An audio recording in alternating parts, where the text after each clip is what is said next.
Thank you, Keith. Yeah, I'm delighted to welcome everybody. This is, as Keith said, the last in our series on the Powell standalone novels. And Steve Loveman is going to talk to us about From a View to a Death. Steve's a long-standing member of the Society. I remember meeting Steve in Venice when we were there. And Steve has spoken at one of our conferences before in New York, I remember, talking about adultery in The Great Gatsby and in dance. Sounds like a good lead-in topic to From a View to a Death. So over to you, Steve. Well, thanks very much. Before I actually start on the formal part of the paper, a little bit of throat clearing to do with the pronunciation of the main character. He's actually spelt Z-O-U-C-H, so there's a bit of choice about how you might pronounce. The most obvious thing might be Zouch, which is what my word processor would do if it knew there was such a word. I tend to put in couch quite often. There's also vouch and slouch, of course, not to mention couch. Touch is an outlier, so you could be called Zuch, but I think it's wise to settle on Zouch. That's yes. In de la Zouch, because I can't imagine that Arthur Zouch would go around in life calling himself Zouch. In fact, I do wonder whether he was actually originally called Higginbottom and changed his name to Zouch because it suits him better, but that doesn't appear in the text. It's just a thought of mine. And my copy of From a View to a Death is a Fontana edition from 1979, so I must have read it 40 or so years ago at least. And I remember finding it odd and disappointing and nothing like dense. John Rowe asked me if I'd undertake a talk about the book, and I said I'd have to reread it before deciding, and I did, and I was surprised to thoroughly enjoy it. Then I read it again. It was still not like dense, but I did find a few strange echoes, particularly in the dialogue. Like General Conyers, another retired military man, Major Fosdick, says, "Did he? Did he?" Zouch's reaction to the intrusion of his acquaintance Fishbein into his new sphere foreshadows some of Stringham's sallies. Was it for this that people spoke reverently of the duty to preserve rural England? Was there no power to protect these lovely regions from defilement by Fishbein and his filthy loves?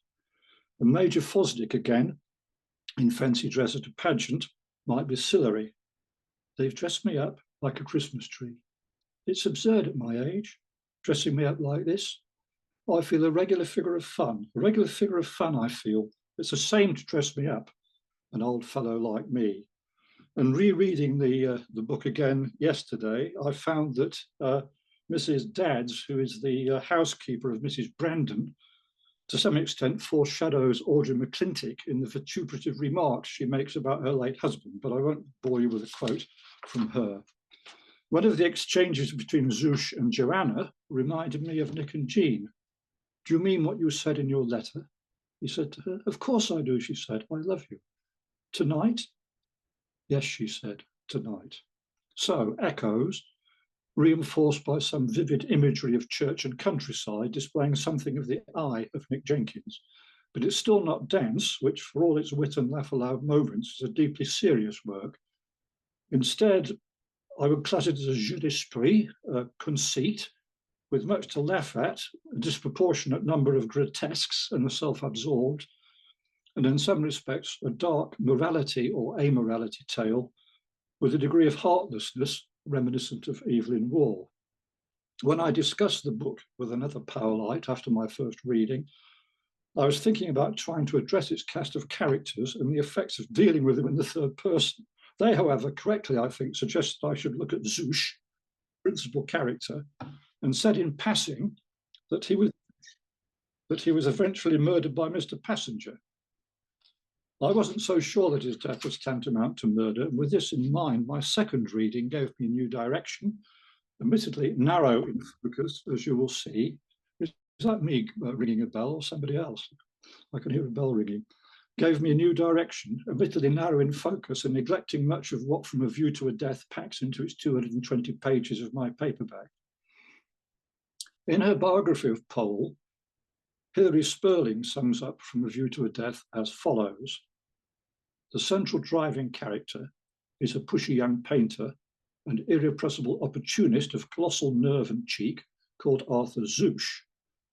Invited down to paint portraits by the Passenger family at their big house in the country, he erupts into the peaceful neighborhood, seducing eligible girls, infuriating their parents, and generally causing mayhem until Mr. Passenger eliminates him, mounting him for a final memorable hunt on an unmanageable horse that bolts and breaks his neck in the last chapter but one.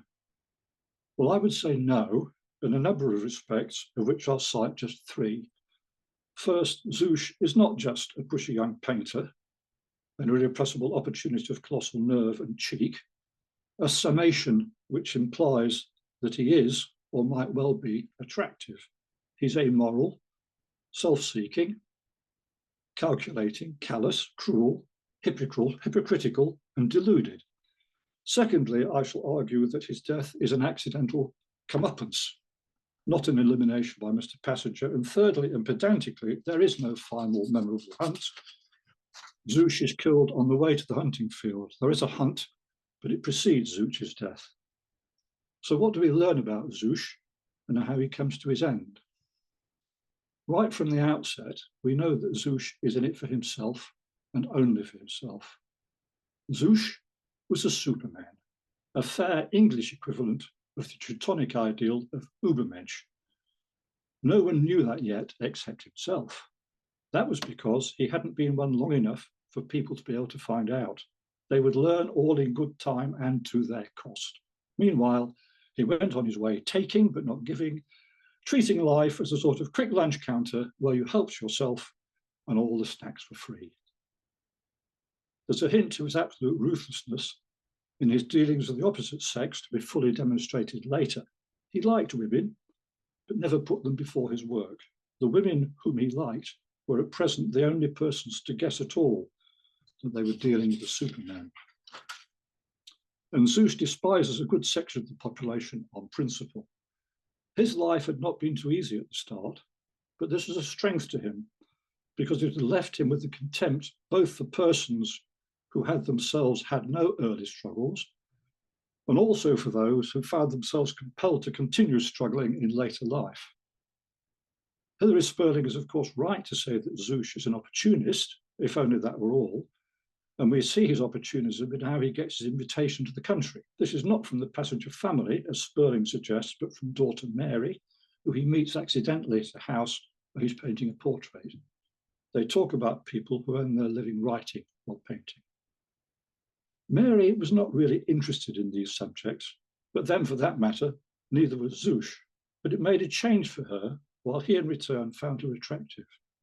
He also saw at once that a little conversation would add a country house to his weekending list. At the very beginning of his career, he'd become aware of the importance of looking ahead, so opportunistic and also calculating. When he's eventually introduced to Mary's mother, she's confused as to his identity and asks if he decided to go to Goodwood in the end. Zouche isn't entirely sure what that means and has to come up with a reply. "I didn't go," said Zouche, thinking it best to tell the truth. For him, to be truthful or not is simply a matter of expedience. Zouche is alert to people who may not be subject to his manipulation and who may have competing agendas. Mr. Passenger, who's reading a pamphlet, barely acknowledges Zouche when they're introduced, but he's eventually aroused into some brisk, aggressive exchanges with his wife. He too, as Zouche had recognized at once, was an Übermensch, a pretty grim figure, in fact. Indeed, part of Zouche's uneasiness at that moment was due to an instantaneous fear that in Mr. Passenger, he might have met his match. I think this might be termed foreshadowing. Here I need to say something in parenthesis about supermen, of whom we now appear to have two. Zouche and Mr. Passenger consider themselves to be Übermenschen, but a quick dip into the internet suggests to me that Nietzsche would not have agreed with them, and I doubt if Anthony Powell would have agreed either. They may have the will to power, but they're far from being the rounded individuals dreamt of by Nietzsche. Zouche considers himself an English equivalent of the Teutonic Übermensch, so he's presumably picked up the perverted concept of Superman, then being promulgated by the Nazis, and has superficially adopted it because it gratifies and justifies it. Mr. Passenger has no doubt done likewise. To be fair to them, in the early 1930s, Hitler did have some heavyweight admirers, George Bernard Shaw for one. Now, almost all we learn about Zouche is from his interior musings or from the author's comments, but we have evidence also from Mary Passenger's elder sister, Betty, one of the book's more sympathetic characters, in my view, who has led what might be termed an interesting life and has come across Zouche before. Her reaction to him and his to her further reveal his nature. By the way, I think I will remember where I saw you before. It was years ago at Zelli's. You were with that little Creole called Hortense. Zouche decided that once again there was an occasion to tell the truth. And so he stroked his beard and said, quite likely, that would have been some years ago. In further conversation, Betty asked how he came to be invited by Mary. You're more like one of my friends. I thought Mary only liked young people in the Foreign Office or the Brigade. She's always been terribly shocked by the people that I know. Betty reminisces about her former, evidently fast life, mentioning in passing that she and Mary both have independent sources of income, not irrelevant to Zouche's subsequent engagement to Mary. We're then treated to a splendid example of Zouche's hypocrisy.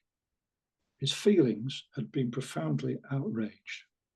It was bad enough that he should find someone staying in the house who knew such details about himself as his attachment to Hortense, but that this person should be his host's daughter, and that she should combine this knowledge with talking the language of any little model of his acquaintance was genuinely distressing. He realized now why Mary had mentioned her sister to him so seldom. He became all at once aware of how much he himself disliked people with Betty's attitude towards life. The introduction into the cast of Betty's daughter at this point gives Powell another opportunity to cast light on Zouche.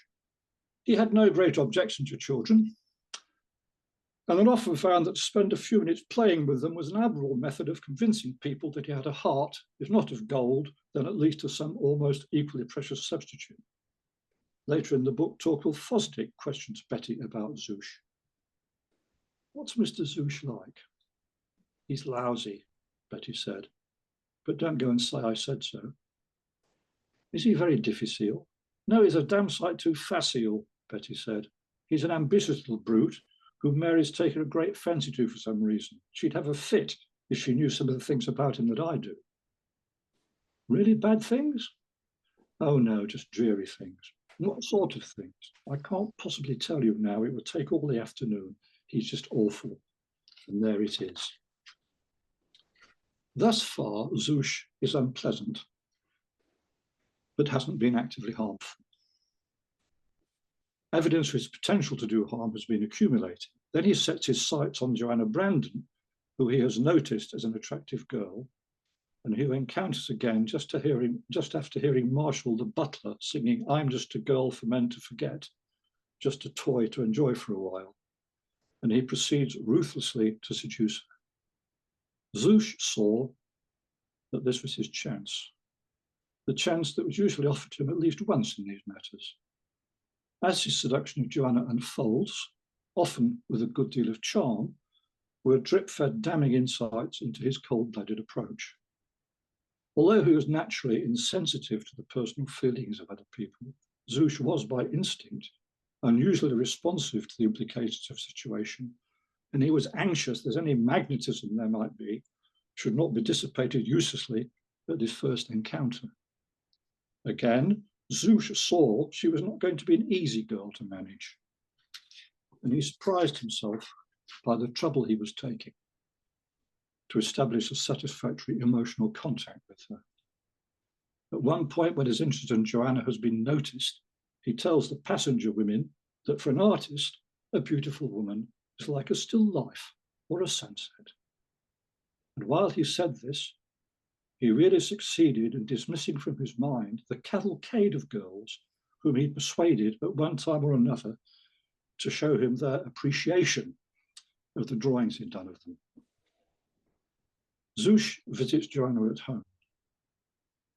He had found that since seeing her, he'd thought of nothing else. He was quite used to feeling like that about women, but it surprised him to feel like this towards a woman of Joanna's type, and it was an inconvenient thing to happen when one was staying with people.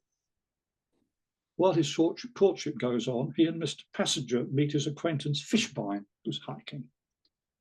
You don't mean to say you're staying at Passenger Court? Don't tell me you were asked there by the passengers. Yes. Phew, is Bella with you?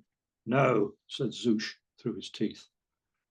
This is the only reference to Bella, but we know what she signifies.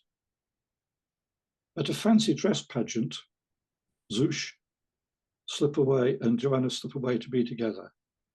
Actually, it's a rehearsal for a fancy dress pageant. Zouche began to embark on the preliminaries of lovemaking. Joanna was prepared for this. However, Zouche takes things too fast for her. He went too far. He overstepped the mark. Go away, don't touch me.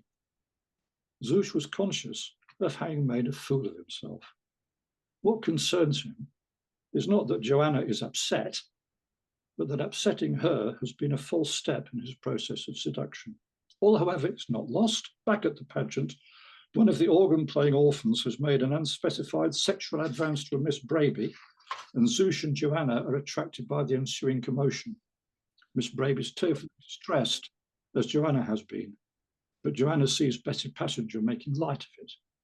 There's no great harm done, is there, Gertrude? Miss Braby could not speak for her sobs, but she shook her head vigorously to show she didn't mind what had happened.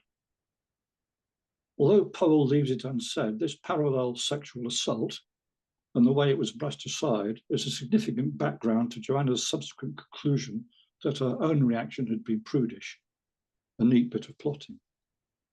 Joanna decides to commit herself to Zouche, but in order for the relationship to be consummated, the author has to get the two of them together in a suitable place. Again, he uses Betty, who invites Joanna to stay at the Passengers after the pageant. Ostensibly, this is for Joanna's convenience, but since Betty has noticed something going on between Zouche and Joanna, one has to wonder. Mary, for perhaps the same reason, has reservations about the invitation, but Betty tells her she'll have to put up with it and says to Zouche, anyway, you don't mind, do you? As I've indicated, I find Betty sympathetic, but given what she knows about Zouche, this seems at the very least mischievous, if not casually vicious. After the pageant, Zouche sleeps with Joanna, who goes home the next day. And the same day, Zouche becomes engaged to Mary. Suddenly, Mary began to cry. Zouche saw that a moment had come when he must act. In some way, a crisis had been precipitated. It was all so sudden that he couldn't at once arrange precisely in his mind the inference to be drawn from it, but he became keenly aware that far-reaching issues were soon to be raised. He'd known this in a way for some time. The idea had even crossed his mind when he'd first met Mary. But Joanna and the events of the last few days had made him forget them, so that this reminder brought them back with redoubled force. Joanna had cried because he'd made love to her too violently. And now Mary was crying because he'd not made love to her violently enough. This must be remedied. She tried to push him away, but not very seriously. He noticed that there were real tears. Scenes like this were becoming far too common in his life. When tea time came, he found it was one of those afternoons when he'd become engaged. What then of Joanna? At the point where Zouche is temporarily returning to London, he bumps into Jasper Fosdick at the station and tasks him with a message to her. Will you tell her that I was called away rather unexpectedly and unfortunately had no opportunity to see her again, and say that if she ever came to London, I hope she will call on me. He hoped that she would be a sensible girl about the whole affair. Women could sometimes make this sort of thing so very painful. Besides, there was a good deal at stake from her point of view. Case upheld against Zouche on the score of amoral, self-seeking, calculating, and callous. By this stage, we can also convict him.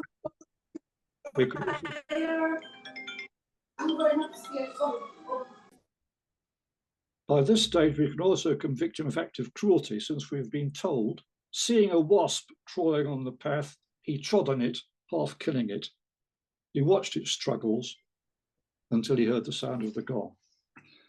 It remains to show that Zouche is deluded, which becomes apparent when we turn to considering the events leading to his death and the case against Mr. Passenger. Although he must surely know the answers, Zouche asks Mary how she thinks her parents will react to their engagement. At first, at a loss, she says, appearances mean a lot to them. If you hunted and shot and that sort of thing, it would be all right. There is no reason why I should not do so. Can you ride? Yes. Why, of course, how marvellous. You can come again when hunting begins, and we'll fix you up with a horse. Father will be quite won over. That will make all the difference to his opinion of you. Then that is what I will do. In the heat of the moment, his experience in this direction seemed a small thing compared to the importance of the goal at which he was aiming. He remembered that he was a Superman, and he saw no reason why he shouldn't learn to do the things which were required of him with perfect ease. The will to power should teach him how to ride. Here is delusion exemplified and the top of the slippery slope. When Mary's parents learn of the engagement, they're not best pleased. However, Mr. Passenger manages to be restrained in his response and merely comments that Zouche will not share Mary's interests. You should be married to someone who'd come out hunting with you. But that's just what he will do. I've asked him to come again in the autumn and said you'll mount him. Good Lord, does he ride? He rides extremely well, said Mary, hoping that when the time came, Zouche would not let her down. The question is whether or not we've got a horse that it wouldn't be insulting to offer him. There follows a discussion of their horses, during which Mr. Passenger defends Creditor, on whom Zouche is eventually mounted. Creditor has his faults, I know. After all, he threw me twice, and much more severely than he has ever thrown anyone else in the house, but he has some very good points too. It's worth noting here that people fall off horses are generally expected to survive. Indeed, many accidents are far from serious. So far, in this tale, the organ-playing orphans have been hit by Mr. Passenger's car. Lady Anne Cattleby's dog cart has run away, and no one has been hurt. Still to come is a mishap of Torquil Fosdick's in the hunting field, worth quoting. When the mare changed its mind and jumped, he went into the air violently and could be seen trotting across the next field, mounted, but in a position that would have enabled him to pick up a handkerchief from the ground if there'd been one there and he'd been so minded. The onlookers make nothing of this. It doesn't say this in my text, but when I read the book again yesterday, I noticed that Joanna Brandon's dog Spot was nearly run over by a bike earlier in the book, and I think that might be another accident. And the author is clearly letting us know that these things don't always end in tragedy. Despite Mary's claims for Zouche, her father doesn't believe he can ride. You can be quite sure that if he ever comes out, he'll do something in the hunting field which will certainly turn Mary against him. What we have here is a man hoping for humiliation, not planning a murder. Hoping for humiliation, he certainly is. Betty knows it. Zouche, Mary tells me that your father's going to be kind enough to mount me. Betty, oh, it isn't kindness with father, it's cruelty. Absolutely pathological, I can assure you. And Zouche knows it. Zouche laughed heartily, thinking that what Betty said was all too true. But Passenger's still not trying to kill Zouche. When Mary has a cold, we're told this. Mr. Passenger, who, although he would not have admitted it to himself, was curious to see Zouche out in the hunting field, and had suggested once or twice he should come out, but Zouche, hoping to make his debut backed up by Mary, would always find some excuse. No murderous intent, but when Zouche, aware that he's losing on point, agrees to ride, there's dirty work at the crossroads. Mr. Passenger mounts him on Creditor. I think you'll like Creditor all right. He pulls a bit sometimes, but he should be fairly steady under your weight, and I haven't any doubt about your being able to handle him. This is a lie. And when Zouche expresses doubts, oh, old Creditor's all right. You won't have any trouble with him. A lie compounded. Zouche has a whiskey, goes out to look at Creditor, returns, and has 2 more whiskies. What did you think of him? A very nice animal. He's not a bad little horse, not bad at all. I think you'll like him. Both lying. They set off for the hunt. The day is frosty. Zouche has had 3 whiskies. When they meet a bus, Passenger warns Zouche that Creditor hates buses. The bus passes without incident, but then quite suddenly, without any warning at all, Creditor takes off. Zouche isn't thrown. He keeps his seat till Creditor slips on an icy puddle. He falls, and in his falling, Zouche is killed. My verdict on this death? An accident, to which Zouche contributes through self-delusion and hubris. Mary contributes through anxiety and self-esteem. And Mr. Passenger contributes through malice, an entirely self-interested desire to stop his daughter from marrying the wrong man, which Zouche definitely is. And the death is also a comeuppance for Zouche. Anyone else in the book would have survived this accident. My verdict on the book? Amusing, in many respects lightweight, but nevertheless offering food for thought, and very cleverly constructed. The more I read it, the more I saw in it, and if I hadn't chosen this narrow focus, the more I could have said. Thank you. Okay, thank you very much, Steve. It's very interesting. Questions, discussion. Who wants to start us off? No?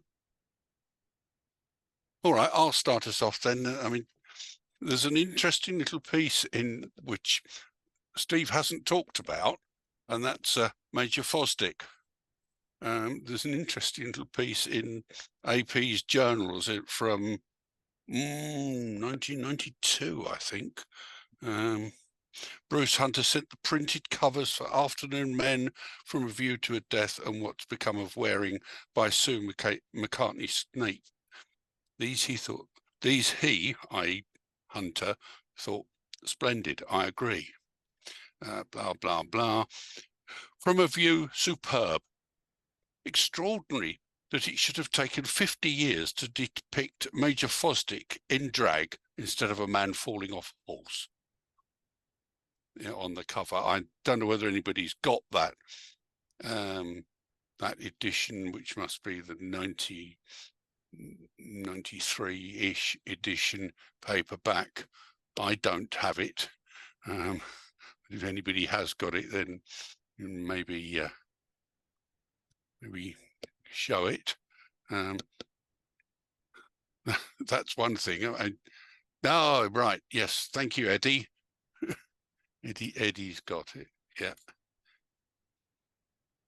In relation to Major Fosdick, yeah. Had I expanded and gone in a different direction, I would definitely have taken up this issue of Major Fosdick. I think he's a very interesting character. I mean, in many ways, he's very unsympathetic, but he retires to his room. He puts on his ascot hat and his evening gown, and he writes poetry.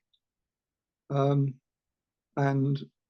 it's difficult for me quite to assess what attitude the author actually has towards him. I think it's a sympathetic attitude. I think this is the decent side of Major Fosdick. You see, the guy who goes up to his room, cross-dresses and writes poetry, rather than the man who ignores his wife and ignores his sons and has rows about whether he's allowed to shoot game that is flying over his property, well, the property he's leasing. So I think Fosdick is well worthy of attention. Paul. Yeah, just to build on that, when Philip Hensher talked to us at the Travellers Club, Philip Hensher, for those who don't know, is a well-known gay leading British novelist, said that one of the things that attracted him to Powell was Powell's sympathetic treatment. People who were gay, lesbian, cross-dressing, etc. At a time when such attitudes maybe were either not fashionable or were not mentioned. And I think with Fosdick, I mean, it's both amusing, but also affectionate. Yes. I think it's noteworthy, as Philip Hensher said, and one of the marks of approbation for Powell. Well, of course, and for a long time, it was effectively illegal. Yeah.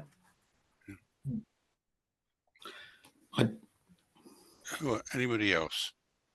I don't see. Can I? Yeah. John Rowe? I was just I just disappeared for a John second Baxter's. to go and get my copy of the Party Blonde, which is more drawings by Sue McCartney Snape, and I think you can see why there is actually one here of get the right way around, but it's not obviously, of course, anything to do with the AP jockey, but she's I think she's a fantastic satirical illustrator, and I thoroughly agree with the depiction of Major Fosdick. One of the things that I noticed was some of the details that I referred in the talk to a song that Marshall was singing when Zeus embarks on his seduction of Joanna. I looked that up, and in fact, it was written in 1923. It was a very, very popular song. The people who were reading the book when it first came out would have been familiar with it. Mm. And it's actually about the fact that young women who make themselves available to men don't end up getting married. People who don't make them, the women who don't make themselves available end up getting married. And this caused a great furore at the time. It appeared to be aimed at flappers, and flappers rose in indignation and complained about it. So that's a detail which was lost on me until I looked it up on the internet. But when you've been reading it in 1933, you would have picked it up and you've understood it was actually a comment on what was actually going on in the text. And it's certainly the sort of thing that Powell would have picked up and worked on. Yeah. So there's a Mrs. Brandon.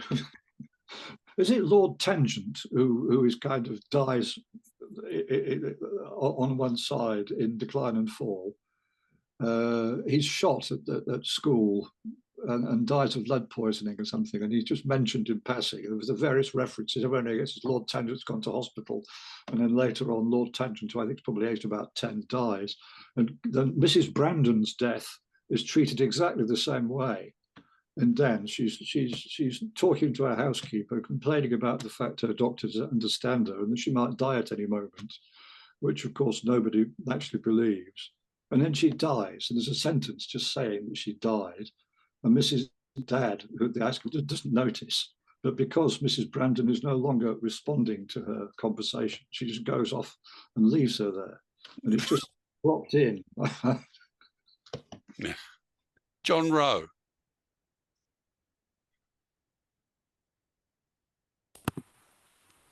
Unmuting. Am I audible now?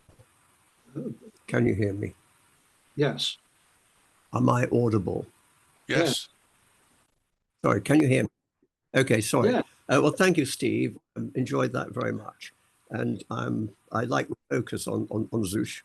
And my question, therefore, is going to be about Zeus, because that's really where you were.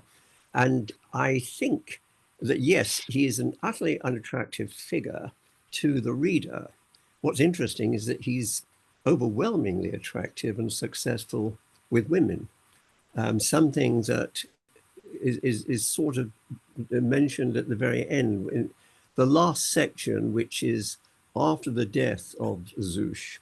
You have the pub scene where Jasper is notorious for always standing drinks on the house when he has no money to pay for it. And he falls in, if you all remember, with Fishbein and Hetty, who are visiting again. And Fishbein, of course, because he has inside knowledge of Zouche, because they're part of that London metropolitan set, which Powell is clearly contemplating all the way through the novel. How does this set interact with the country set? And what comes out in that conversation is Fishbein's conviction that Zouche was not attractive to women in any way, whereas we, the readers, know from what the novelist told us that he is extraordinarily attractive to them. And yet, as we go through, there's no sort of indication as to why he should be attractive. He's just very successful. And he takes, as you've made very clear in your talk, he has almost the practical man's kind of approach to seduction. Everything is calculated. There is no heart. That detail about watching the wasp die is a very indicative one. And he's a character whom one can't like. And the comeuppance that he gets, and I think you made the case for the way in which accidents and conspires to give him his due deserts. Nonetheless, there's a sort of chilling moment when he does die and is in the frost. And one begins to feel, well, yes, perhaps a bit of sympathy. And despite the fact he is a bastard. Yet at the very end, I feel that the novelist thinks, I better sort of square accounts a bit, because we know that Zouche did have this quality. I've demonstrated it. And we do know that malicious gossip, of which the book is full, will distort one's view of things. So I am going to make sure that we do remember, at least as a kind of tribute to our hero, that he did have these qualities, even though they're being denied him. And I just thought, I don't know if you agree with this, but there's just a little touch which is very Powellian to me, and that is Hetty is asked her view. Do you find him? And she emphatically says no. And Yes. she says it with such emphasis. I think that maybe Hetty too had perhaps been on the list of victims, and maybe Fishbein doesn't really know this. So I just wondered. I'm sure that you're right, John. I mean, had you not said that, I would have said, because earlier on, when they meet, when Mr. Passenger and Zouche meet Hetty and Fishbein, there's also a sort of suggestion that that Hetty has got an attitude towards Zouche, which has been affected by something in the past. Yeah, thank you. Paul. Yeah, following on from that, one's reminded of Dance, of characters who are unaccountably successful with women. You remember Jenkins' astonishment when Jean admits she's had an affair with Jimmy Brent. And then, of course, there's Bob Duport. But to John's point, Bob Duport is then presented in a more sympathetic light later in the novel, in Dance. Originally, he's a rather, typically sort of power-seeking, successful type. But then, almost reluctantly, Nick Jenkins admits that he's got some more admirable features. So this, I think, is another example of AP's admirable way, actually, of balancing the books a bit to say, don't judge a book by its cover. People are a little bit more complicated than you think. Can I just add an anecdote? The Zouche riding the horse. I don't know if any of you know the story of David Frost, who Zouche always reminded me of when Frost was in America and desperate to inveigle himself with the top television producer. He was invited to a party at his house with a swimming pool. And the producer said, of course, you'll join us swimming in the pool, David. David, of course, loved to. Got a pair of swimming trunks and dived in. The only problem was he couldn't swim. Promptly sank and had to be rescued by Peter Cook, who happened to be also there. And he said, this is a good example of somebody who's so desperate to succeed in some way, he will do something which he knows will be dangerous, but won't dare admit it to anybody else. So I was irresistibly reminded of that with Zoosh on the horse and Frost in the swimming pool. Yes, I did wonder.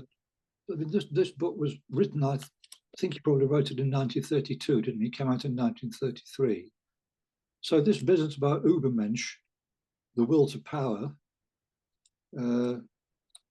would have been current in a way that it isn't to us now. And I'm just wondering how that would have affected contemporary readers when they were reading about this. And remember too that at about that time, Powell had spent 1 or 2 vacations touring around Germany. Mm.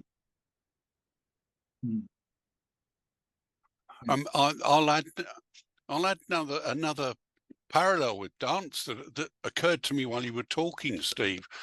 There is a sort of echo, if you like, of the relationship between Mary Passenger and Betty with Jean Templar and her elder sister Babs, which sort of suddenly occurred to me. There's an echo there. I'm not saying there's a lot of it, but you know, it's an interesting that Powell had maybe worked that one out before he wrote Dance. Yes. But I do find the book in some ways a bit puzzling, because I say, although I enjoyed it, it is nothing like Dance, really. I mean, of course, he was a lot older when he wrote. He'd had a lot more experience of life when he wrote Dance. When he wrote Dance, he is more sympathetic towards characters. The characters are varied. Characters have flaws. They have strengths. They change over time. Of course, he's got all the books to deal with. Whereas the characters in A View they're not cardboard. I mean, they're like, but it's much more mechanical, and the sort of peripheral characters like Torquil and Jasper. I mean, they don't really do anything. I mean, they're there. There wouldn't be 220 pages if some of these characters weren't in there. But then there's no. It's sort of an assemblage of things around this main thing, which is to do with Zoosh and his destructive behaviour, with some interesting. I mean, the stuff about Major Fosdick and his cross-dressing is interesting, and as I say, I find Betty. Somehow or other, although she doesn't play a major part, she's slightly more depth, but it's a sort of mechanical piece, really. Although I'm not saying that to dismiss it. Mary Lou. Yeah, no, I mean, it's just, I mean, I've actually just been reading it. I've been very, late catching up on my reading of Anthony Powell. So I started with Afternoon Men, then Venusberg, and I'm just actually really enjoying it. I mean, I was surprised how much I'm enjoying it. And yes, I agree with all the points made. But what actually staggers me is that he wasn't yet 30 when he wrote this. It's and the inventiveness and some of the laugh out loud things. And I agree the characters are a bit cardboard cutout, but actually very often they are there for a purpose to move the plot on. And for example, I mean, the daughter Bianca, who reminded me of do you remember? Did any of you watch Outnumbered, the television of the sitcom with this? I mean, I think when they started it ran to about 3 or 4 series, but she started about 5 or 6. And asked these really awkward questions and was an absolute pain in the neck, but actually nailed the weaknesses and foibles of the people that she was working with. I mean, I loved some of the characters, and of course, and this, you know, are you a tuft hunter? You know, grandfather says you're a tuft hunter.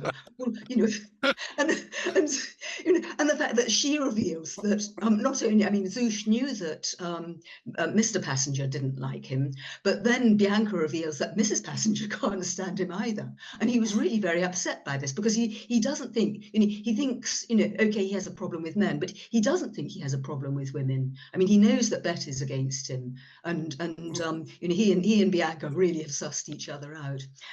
Another actually really interesting thing is just the order. I was just thinking a bit of Brideshead Revisited, which was written, you know, I mean, what, in 1945, I think, and there you've got an artist who's invited to someone's house, and the difference between Charles Ryder and Zouche is, I mean, it just, you know, in some ways, had Anthony Powell written this after Brideshead Revisited, almost as a sort of, you know, sending it up slightly of what this artist on the make would I don't know, it was just something that occurred to me. I mean, there was another lovely exchange which struck me simply because of the exhibition that's at, I think it's Tate Britain at the moment, of Sargent. At some stage, Mr. Passenger says, "What do you think of Sargent?" And so she's absolutely stumped. You know, and of course Sargent was the society portraitist, probably well, obviously a slightly earlier generation. But I just think some of the things that struck me reading it, say with a completely coming to it completely new, I you know, really enjoyed it. Sorry, that's all. Alf. I've now read it four Sorry, times. Steve. So, sorry, Jack or John. John Rowe. Do you say me? Yeah.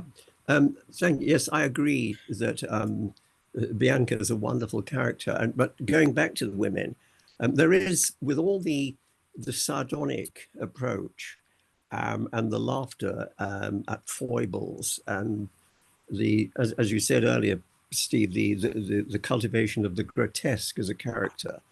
There is a sort of romantic dimension, I think, to this novel, and that is through Mary. Of all the women, Mary has to be saved from Zouche. And I think that is the novel's intention, because Zouche is moving in on her gradually, in his calculated way, successfully. She still doesn't smell a rat. She's in love with him. And so the natural trajectory is that he should get her. But he doesn't get her because, of course, he dies, and she's saved. And I find that is sort of counter to almost everything there is in the novel, which is all too knowing about human nature, its awful foibles, on the whole, largely unpardonable ones. Maybe some are more pardonable than others, shall we say. But there's that sudden, I think there's a streak of romanticism and it sort of resides in the portrait and the destiny of Mary. Thank you. Alf. Thanks. Somebody was making a parallel with Powell's other books. I was just trying to think of one which, like this one, was set in a country house. Most of it was set in a country house.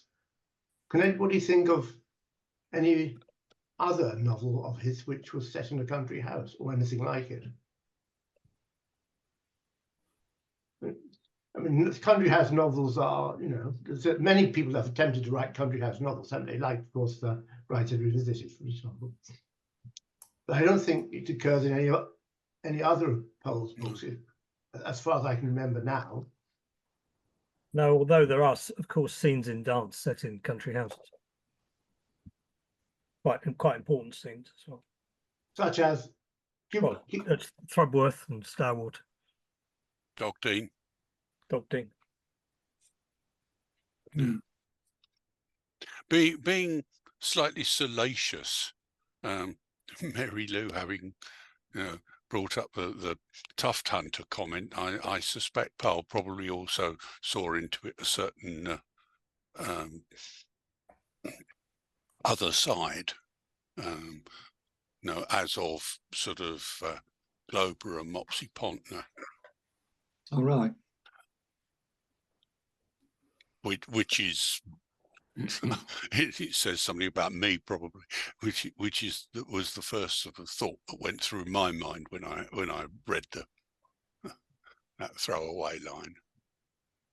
And maybe Keith or Steve can help me here. At this point, From a View to Death was written after AP had been to the country house in Ireland and met Violet. I think it was before he met It was Violet. before, I think. Before, was it? Yeah, okay. Interesting. No, wrong one. I mean, one of the things I noticed was the part played by Marshall the butler. Marshall the butler is there during the process of the seduction of Joanna. He's there singing his song when this starts, and when Zouche leaves Joanna's bedroom, having slept with her, he literally bumps into Marshall. He gets a bump on his head, and Marshall gets worse. I mean, what Marshall looked like, I don't know. And I have this discussion in which Marshall, Zouche says that he'd just been to have a bath, and Marshall says, well, you perhaps didn't realise so, but there is a bathroom directly next to your bedroom. Zeus, oh yes, there is a better view from this bathroom I've been to, and I like to see countryside early in the morning. But strangely enough, I mean, later in the book, Marshall and Zouche have a matey conversation, and Marshall appears carrying a highly polished pair of Mr. Passenger's boots and makes some comment about how exacting Passenger is about these boots. And this leads on to a discussion about what Passenger is like, in which Marshall makes some disparaging remarks about him, and in fact says that he dismisses Mr. and Mrs. Passenger and Betty, and says the Mary's the only reasonable one. But then he says he's not going to stay with them for more than another 8 years. Yeah, I mean, just going back, From a View to a Death was published in 1933, and certainly the key Powell episode in Ireland when he met Lady V was 1934. So he's written it before. Yeah, and actually, Key Hilary Spurling says she thinks he's drawing on his experiences of the country houses and hunting scene around Melton Mowbray, which he had experience of through his Pole relatives. Yeah. John Blackster. I'm returning to the theme of artists in country houses, which is something I'm quite interested in. I always think that you got the Renishaw, and the fact that John Piper spent a lot of time there always reminds me a little bit of Charles Ryder in Brideshead. Henry Lamb, of course, was at Tullynally, the Longford estate, when, as we've just been talking about, he was painting a portrait of Powell, and then that's how he met, and we all know the rest. But also, I think it's quite interesting, if you look at Adrian Daintrey's work, there's an awful lot of drawings of agreeable country residences, libraries and things like that. And I feel, particularly reading his biography, that he spent a lot of time, rather like some of the characters in P.G. Wodehouse, enjoying the sort of food and drink, provided that he did a certain number of drawings whilst he was there of the gardens and the library, as I've said, and bits and pieces to earn his keep. And of course, as we know, Adrian Daintrey is possibly a model, for characters in dance, and was something of a ladies' man, but not as negative a character as Zouche, obviously. But I don't think Paul would have known Daintrey before he wrote to Venusberg, From a View to a Death. Actually, Spurling says that Zouche was easily recognisable to friends as Adrian Daintrey. Oh right, okay, I'm wrong. And I'd forgotten. Spurling also says that before meeting Violet, he'd been to a country house in Ireland where they'd hunted, and Tony and Powell had been repeatedly thrown off a rather difficult horse. And as far as Hilary Spurling was concerned, that indeed was an incident directly leading to the Zouche. I wonder whether Zouche is really an artist. I mean, he does paint and he sells his paintings, but the suggestion is that if he'd managed to marry, he wouldn't have into the gentry. I don't think he'd have gone on painting. I don't think he was an artist because he felt anything about what he was doing. I think it was just part of his persona, and he was about to drop that persona and move on to another one. And if he'd not fallen off the horse and had learnt to ride, he would have gone out with the hunt, and he'd have been a country gentleman until he found something better. Okay, thank you very much, and thank you to Steve. Thanks, Steve. Thank you.